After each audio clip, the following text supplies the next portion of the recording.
संविधान के अनुच्छेद 15 और 16 में प्रावधान आरक्षण के नियम का अवहेलना करते हुए जेपीएससी मनमानी तरीके से 12वीं 13वीं सिविल सेवा परीक्षा परिणाम को जारी किया है।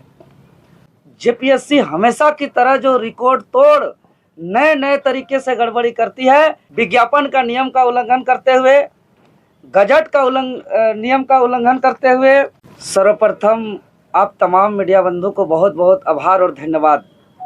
और आज का सामूहिक प्रेस कॉन्फ्रेंस का उद्देश्य है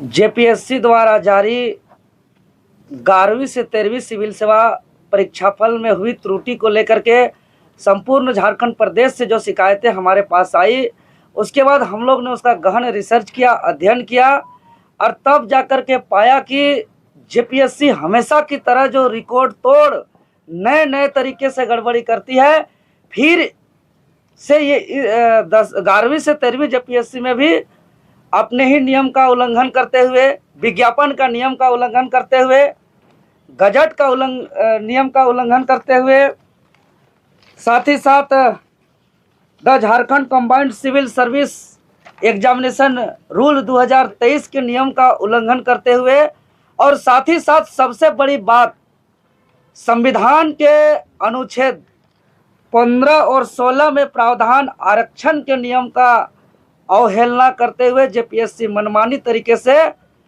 12वीं 13वीं सिविल सेवा परीक्षा परिणाम को जारी किया है। तो आज के प्रेस कॉन्फ्रेंस के माध्यम से हम सरकार को और आयोग को अवगत कराना चाहते हैं कि हर बार की तरह सेटिंग गेटिंग करके अपने ही दमादों को, भाई भैयादों को, भतीजा भागिनों को अंदर करने का सिलसिला को बंद किया जाए।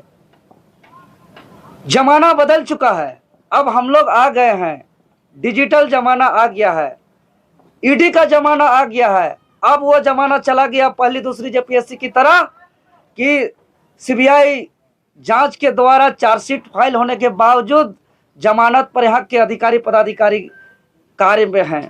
वो जमाना चला गया, अब जमाना बदल चुका है। जैसा कि आप लोग जानते हैं, विज्ञापन संख्या 1/2024 का पीटी परीक्षा के 11 महीना के बाद लंबे संघर्ष के परिणाम स्वरूप आंदोलन के बाद 20 मई 2025 को मुख्य परीक्षा परिणाम प्रकाशन हुआ। हम लोग ने मांगा था रिजल्ट प्रकाशन को लेकर के, लेकिन हम लोग ने कभी ये नहीं कहा है कि चोरी रिजल्ट जारी करिए।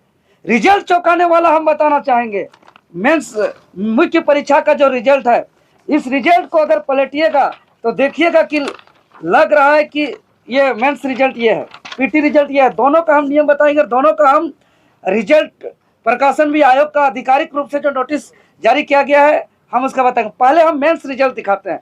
मेंस रिजल्ट देखिएगा तो मैट्रिक इंटर की तरह लगातार रोल नंबर है, और रोल नंबर अंतिम हो गया, रिजल्ट खत्म हो गया।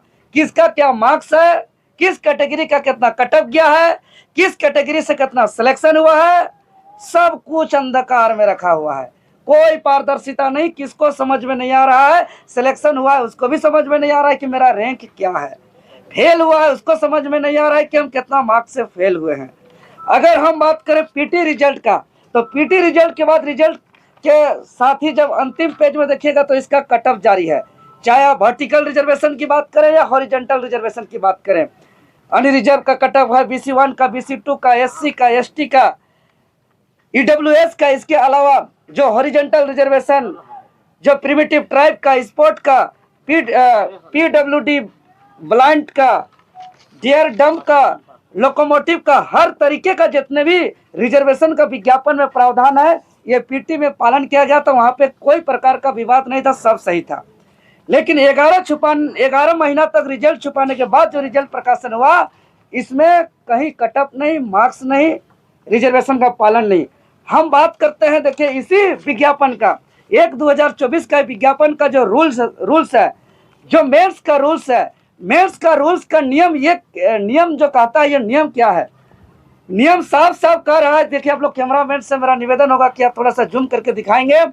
ये साफ साफ कह रहा है कि मेंस एग्जामिनेशन का रिजल्ट के समय candidate will be arranged by the commission in order of merit in initial selection list shall be first prepared which shall content candidate equal to approx 2.5 times the total number of advertise UNR vacancies.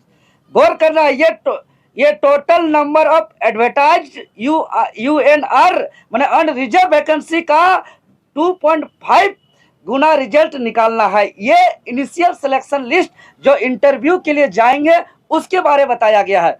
इसके बाद इसमें साफ साफ कहा गया है कि those candidate belonging to reserve categories in the initial selection list who have not taken any benefit relaxation of being in the reserve category shall be categorized as unreserved category for the purpose of this selection list।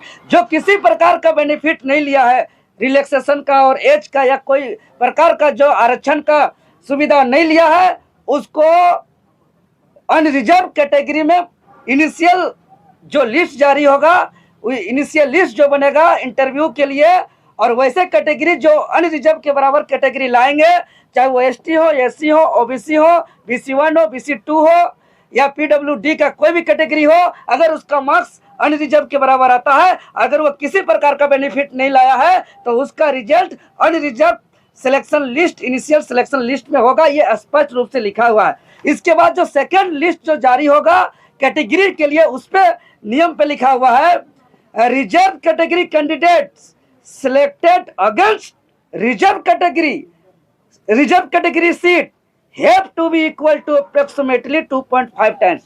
उसका category का अलग से 2.5 गुना result निकाला जाएगा interview के लिए, वो रिजर्व कैटेगरी के लिए, और रिजर्व कैटेगरी का जो होगा वो रिजर्व वैकेंसी के लिए होगा। मतलब जो ST SC OBC जो ज्यादा नंबर लाए हैं वो जो अनरिजर्व में उसका नंबर है तो उसको ST SC OBC में काउंट नहीं किया जाएगा, और इसका अलग से दूसरा लिस्ट अलग से कैटेगरी वाइज बनाया जाएगा। अब बताइए, कैटेगरी वाइज कट ऑफ जारी नहीं किया गया है, कैटेगरी वाइज रिजल्ट जारी नहीं किया गया है। ये आयोग किसको उल्लू बना रहा है, ये आयोग किसको बेवकूफ बना रहा है।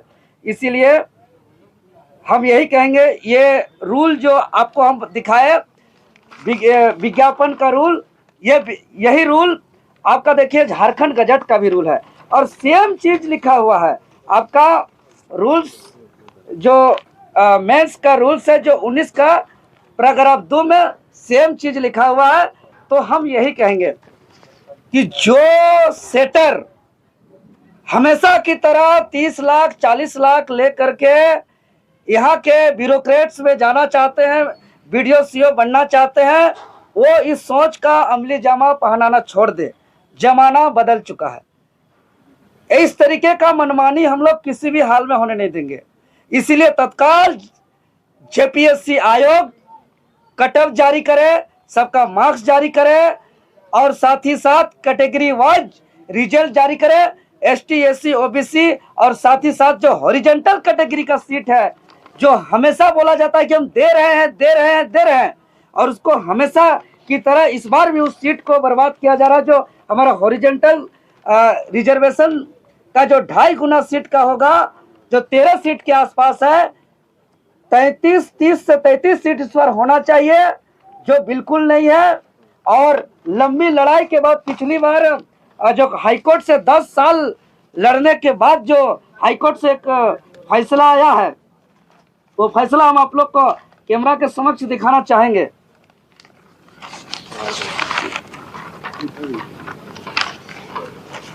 इसी प्रकार रिजर्वेशन का पालन नहीं करते हुए यहाँ के स्टूडेंट लोग जब हाई कोर्ट जाते हैं, सुप्रीम कोर्ट जाते हैं, और सुप्रीम कोर्ट जा करके उनको हॉरिजॉन्टल रिजर्वेशन का लाभ लेते हैं, तो फिर कब तक स्टूडेंट धोखा खाते रहेंगे?